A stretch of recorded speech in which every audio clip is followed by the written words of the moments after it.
பெங்களூர்ல இன்டர்வியூக்கு வாங்கன்னு கூப்பிட்டுட்டு இப்படி உட்காந்துட்டு இன்டர்வியூல கொடுத்துட்டு இன்டர்வியூல பேசிட்டு இருக்காத, நேர்ல ஃபேஸ் பண்ணு.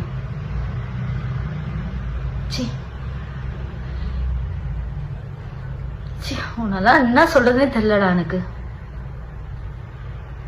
உன்ன லியோ பார்த்திபன், லியோ செத்து போயிட்டாரு, இப்ப பார்த்திபனா நீ உன்ன நீ இந்த ரேஞ்சுக்கு வச்சு பேசிட்டு இருக்கடா. இவ்வளோடா நீ, இவ்வளவுதான். ரொம்பலாம் அப்படிலாம் வச்சு பேசாத, அவ்வளவு பேர் ஆள்லாம் கிடையாது நீ. ஒருத்தவங்களோட ஃபீலிங்ஸ, மனுஷங்களை, மரியாதை, இது எதுவுமே உனக்கு வந்து எப்படி மதிக்கணும், இது எதுவுமே உனக்கு தெரியாது. உனக்கு இது எதுவுமே சொல்லி கொடுத்து வளர்க்கல. என்னெல்லாம் அதெல்லாம் சொல்லி கொடுத்து வளர்த்துருக்காங்க. நான் சின்ன வயசுல இருந்து எப்படி வளர்ந்துருக்கேன் எல்லாமே எனக்கு தெரியும், என்னை சுத்தி இருக்கவங்களுக்கு தெரியும். என்னை எப்படி எல்லாம் சின்ன வயசுல இருந்து வளர்த்தாங்க. ஆனா என்னை இவ்வளோ வளர்த்து உன்கிட்ட போய் நான் வந்துட்டேன் பத்தியாடா. அதை நினைச்சாதான்டா எப்படி வளர்ந்த பொண்ணு தெரியுமாடா நானு.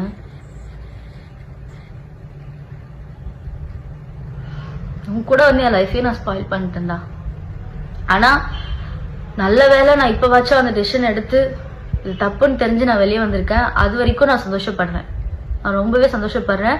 நீங்க நிறைய பேர் எனக்கு டிஎம் அனுப்பிச்சிட்டு இருக்கீங்க, எனக்காக ஃபீல் பண்ணி. நான் அதெல்லாம் பார்க்காம இல்லைன்னு எல்லாத்தையுமே பார்த்துட்டு இருக்கேன், மெசேஜ் எல்லாம் நான் பார்த்துட்டு இருக்கேன். நான் இப்படி ஒரு டெசிஷன் எடுத்ததுக்கு நான் ரொம்பவே பெருமைப்படுறேன்.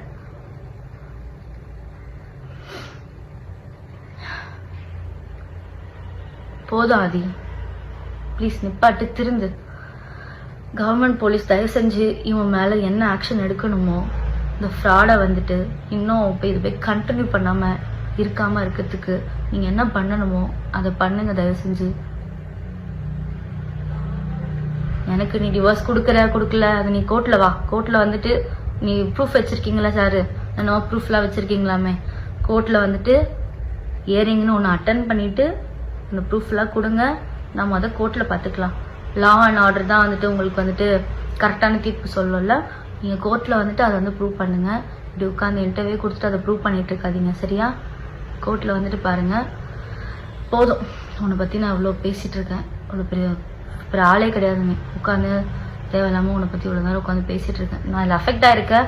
எனக்கு இதை நான் ஏதோ 5 நிமிஷம் நான் பேசிட்டு நான் கட் பண்ணிடுவேன்னு நினைச்சேன். ஆனா இப்படி என்கிட்ட இருக்க ஃபுல் எமோஷன் அப்படி வெளியே வரும்னு நான் நினைக்கல. அது உள்ள ஒரு மாதிரி அப்படி இருந்துச்சு. இப்போ ஃபுல்லா வெளியே வந்ததுக்கப்புறம் எனக்கு ஒரு மாதிரி நிம்மதியா இருக்கு. இதான் நான் அவனை பத்தி போற லாஸ்ட் வீடியோ. இதுக்கப்புறம் அவனை பத்தி பேசி தேவையில்லாம இன்ஸ்டாகிராம்ல இவரை வச்சு நம்ம வந்து வியூஸ் எல்லாம் நம்ம ஒன்றும் ஏற்றிக்க வேணாம். நம்ம வேற ஏதாவது நல்லதா போட்டு நம்ம வியூஸ்